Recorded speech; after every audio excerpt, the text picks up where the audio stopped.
Hello, Kentucky friends. Damn, Todd Golden might have thought, after Denzel Aberdine signed with Kentucky, was he upset about this deal? A win for Kentucky and a loss for Florida? Let's see what's new. But first, I want you to subscribe to the channel. Denzel Aberdine's departure from Florida and arrival at Kentucky is more than just a move in the college transfer market. It's a clear sign of how Mark Pope is bringing in players who will make a difference.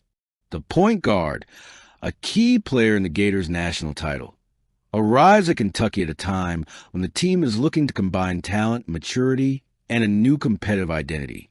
Todd Golden's visible irritation when talking about the situation only reinforces the weight of this loss for Florida, and, consequently, the size of the game the Wildcats have just secured. Golden was careful with his words, but his subtext spoke volumes. By mentioning other, more important things that motivated Aberdine's decision, the coach conveyed a tone of frustration with the current college basketball landscape, which nil has become a central factor in players' decisions. But in Lexington, this reality is being handled differently. Mark Pope, since taking over, has been able to use the new NCAA environment not as a threat, but as an opportunity. And Aberdine's case is the latest example of this. An experienced player with a competitive profile and a national title under his belt, willing to embrace the philosophy of a coach who preaches dynamism, space, and confidence. Aberdine arrives not as a prospect, but as a solution. At Florida, he was a productive reserve, scoring around 8 points per game and standing out for his balance between defensive intensity and offensive reading. At Kentucky, he finds a system that values his versatility, and one that was precisely lacking a figure with his consistency on the perimeter.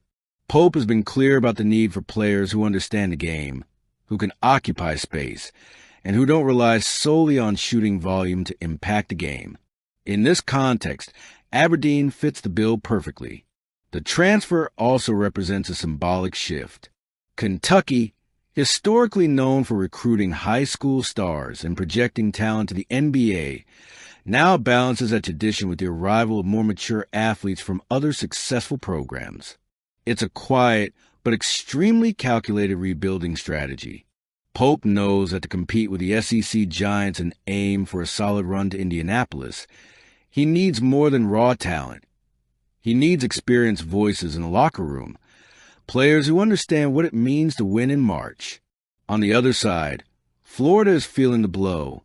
Golden was polite in commenting on the departure, but the phrase "we'd love to have him back" sums it up well.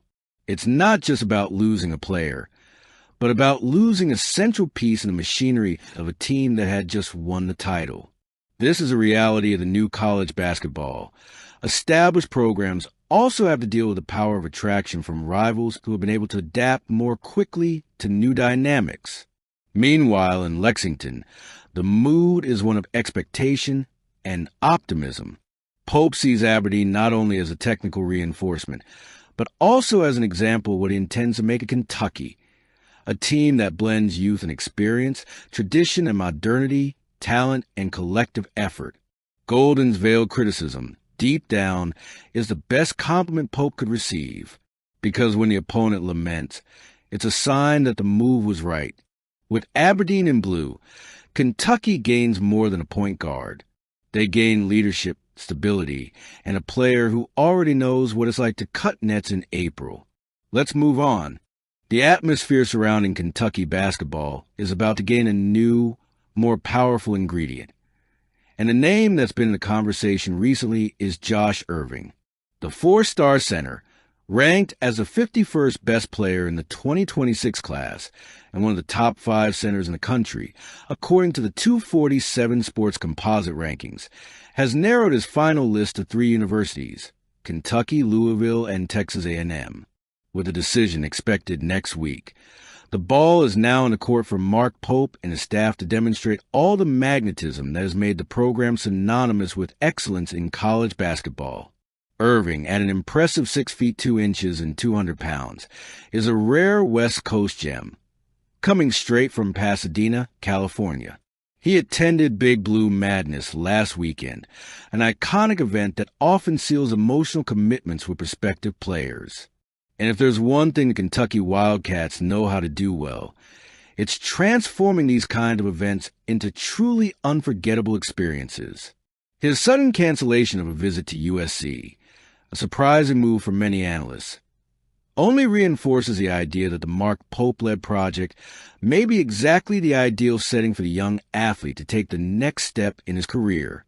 While Louisville and Texas A&M are still firmly in the running, there are encouraging signs for Cats fans. The local rivalry with Louisville always adds a special spice to recruiting, but Kentucky's shine as a dream destination has almost universal appeal. Furthermore, the fact that Irving prioritized the program on his final short list demonstrates that the tireless work of Pope's recruiting team is beginning to bear significant fruit. Even though Texas A&M has been considered the favorite for some time, the seductive power of BBN should not be underestimated. The timing is crucial for Kentucky, especially as the team seeks its first major commitment in the 2026 class. While five-star guard Tyron Stokes has been linked to the program in recent weeks, Irving's sudden arrival on the radar completely changes the landscape. This demonstrates how dynamic and full of twists and turns college recruiting is, where a single decision can alter the future of an entire program. If Irving chooses it on the blue and white, it will be a masterstroke from Mark Pope and his mission to rebuild Kentucky basketball's legacy. A versatile center like him would be a key piece for any offensive or defensive system, bringing both physical presence and technical skill to the paint. His ability to protect the basket, as well as contributing offensively with refined touches and clever passing, makes him one of the most interesting prospects of the current crop. Furthermore, Irving's potential arrival would help solidify the narrative of renewal and rejuvenation that Pope has sought to forge since taking over as head coach. After a season of transition and adjustments, the prospect of adding such a talented player to the core of the roster is exciting not only for die-hard fans, but also for neutral observers who follow the program's evolution. As we anxiously await Irving's decision, it's clear that Kentucky basketball remains a powerful force on the national stage. Regardless of the final outcome, being on such a competitive list alongside historic rivals like Louisville and emerging programs like Texas A&M is a huge plus for the Wildcats. The coach took the time to highlight the development of young players during his time off, the players who are paving the way for the Wildcats' future, signaling that the rebuilding and development work is progressing steadily. Among the standouts, Cameron Miller, a wide receiver who has caught the coaching staff's attention, is increasingly demonstrating his ability to impact the game. After a solid performance against Georgia, Miller has solidified his role in the offensive rotation, bringing a level of danger to the opposing defensive line. "Cam is a guy who really makes plays," said Stoops, noting that when the quarterback hands him the ball, he rarely disappoints. In a year in which Kentucky's receivers haven't performed as brilliantly, with tight ends dominating the touchdown statistics, Miller's presence emerges as a beacon of hope for the offense, demonstrating that the team can develop internal talent capable of changing the course of the game. On the defensive side, freshman DJ Miller has also been attracting attention, gaining more opportunities in practice. Stoops emphasized that the responsibility for growth lies with the players themselves. They need to do their part, too. They need to be consistent and bring an edge every day.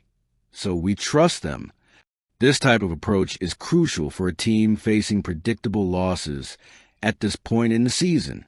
The experience of exposing young players to the field, even in adverse situations, serves to build depth and lay the foundation for the team for the coming years, in addition to retaining talent within the program, even with the constant movement of the transfer portal. Another relevant point highlighted by the coach was the dedication of players like C.J. Works, a defensive lineman who stands out for his commitment and ability to learn. Stoops praised the player for taking advantage of every repetition in practice and absorbing instructions consistently, something that reflects Kentucky's philosophy of rewarding effort and discipline. On offense, Shiaz Pete, an experienced center, has shown continuous improvement, proving that patience and hard work result in gradual and sustainable development. His second SEC game was better than his first. He's one of those guys who doesn't give up. He just works hard and gets better, Stoops commented, emphasizing the importance of constant development at each position. What emerges from this scenario is a program focused not only on immediate results, but on building a solid identity. Stoops' philosophy, centered on consistency, training, and leveraging young talent, is beginning to produce clear signs of progress. Despite the challenging schedule, the emerging narrative is one of a Kentucky that looks ahead, invests in promising players, and cultivates the patience necessary to solidify a more competitive future in the SEC. The current season requires a lot of work. We'll see. Leave your comment.